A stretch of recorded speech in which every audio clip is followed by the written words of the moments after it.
নামাজ শৃঙ্খলা শেখায়, শৃঙ্খলা বোধ শেখায়, সোজা হয়ে দাঁড়ায়। তারপরে ঐক্য এবং মহব্বত শেখায়। নামাজের ভিতরে যখন দাঁড়ায় গেলেন, আমির দাঁড়ালো, ফকির দাঁড়ালো, মন্ত্রী দাঁড়ালো, তার ড্রাইভারও দাঁড়ায় গেল, একই কাতারে দাঁড়ায় গেছে। নামাজ পড়তে গিয়ে ড্রাইভারের পাও গিয়ে লেগেছে মন্ত্রীর গায়ে। নামাজ শেষ হওয়ার পর মন্ত্রীর বাবার ক্ষমতা নাই এ কথা বলার যে বেটা ড্রাইভার সরিমতি, তোর পাও লেগেছে আমার পায়ে, তোর চাকরি সুদ্ধা ডোজকে বানাই দেব। পারবে বলতে? পারবে না। মিয়া মন্ত্রী সাহেব, এটা তোমার সেক্রেটারিয়েট না, এটা আল্লাহর ঘর। এটা কার ঘর? এক হি সাথ মে খড়ে হো গয়ে মাহমুদ ও আয়াজ, এক হি সাথ মে খড়ে হো গয়ে महमूद आयाज, न कोई बंदा रहा न कोई बंदा नवाज। একই কাতারে দাঁড়িয়ে গেছে সম্রাট মাহমুদ আর চাকর আয়াজ। এখন সম্রাট মাহমুদও নাই, চাকর আয়াজও নাই, সম্রাট আর চাকর দুজনই আল্লাহ পাকের গোলাম হয়ে গিয়েছে। তুমি মসজিদে এসেছো, তুমি আল্লাহর গোলাম। কার গোলাম? আল্লাহ পাকের গোলাম। এই জিনিস শিখায় নামাজ। নামাজ শিখায় মানুষকে পাঞ্চুয়ালিটি, নিয়মানুবর্তিতা, সময়ের জ্ঞান শিখায় নামাজ। নামাজ মানুষে কি শিখায়? আল্লাহ রাব্বুল আলামিন বলছেন, ইন্নাস সালাতা কানাত আলাল মুমিনিনা কিতাবাম মাওকুতা। নিঃসন্দেহে নামাজ মুমিনদের নিয়মানুবর্তিতার সাথে ফরজ করা হয়েছে, তাদের উপরে নিয়মানুবর্তিতার উপরেই, সময়ের উপরে নামাজকে ফরজ করা হয়েছে। আপনার আন্দাজ মতো আপনি করতে পারবেন না, সময় মতো পড়তে হবে, আল্লাহ মতো পড়তে হবে। আমার দেশের মসজিদগুলিতে ফজরের নামাজ পড়া হয় এমন সময় পূর্ব দিক ফর্সা হয়ে যায়।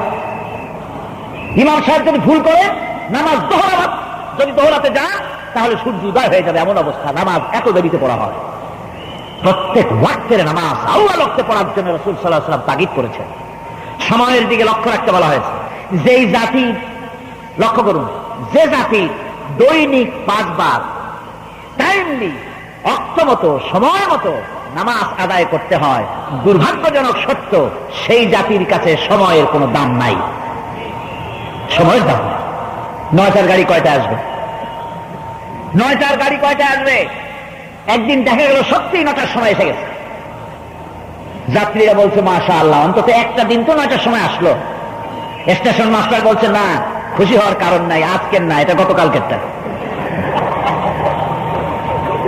আমার আমেরিকার খবরের সময়, যে বাড়িতে আমি আমেরিকায় থাকি, কুইন্স এলাকায়, নিউ ইয়র্ক সিটিতে, সে বাড়িওয়ালা চাকরি করে। সে আমাকে বলল 10টি বছর আমি একটা ট্রেনে যাতায়াত করি। সে বলছে রাত 3:45 ট্রেনটা আসে, ওই ট্রেনে চড়ে সে তার কর্মস্থলে যায়। বলল 10টা বছর আমি এখানে আছি, 10 বছরের ভিতরে এই ট্রেনটা 1 মিনিটের জন্য এদিক ওদিক করলো না, ঠিক 3:45 এসে হাজির হয়ে গেছে। ঝড় হোক, বৃষ্টি হোক, স্নো পড়ুক, বরফ পড়ুক, টাইমলি চলতেছে। দুনিয়ায় ভিন্ন জাতিরা যে উন্নতি করে তার পেছনে সময়ের জ্ঞান তাদের অনেক বেশি আমাদের থেকে। কথা ঠিক কিনা? আমাদের সময়ের জ্ঞান নাই, সময়ের কোনো মূল্য আমরা দেই না। 2টার সময় মিটিং হবে, মন্ত্রী সাহেব আসেন 5টার সময়, ঠিক কিনা? বক্তৃতার জন্য সময় দেওয়া হয়েছে 20 মিনিট, নাহমাদু ওয়া নুসাল্লি আলা কইয়া সুর দিয়া 35 মিনিট গেছে নাহমাদু কইতে কইতে।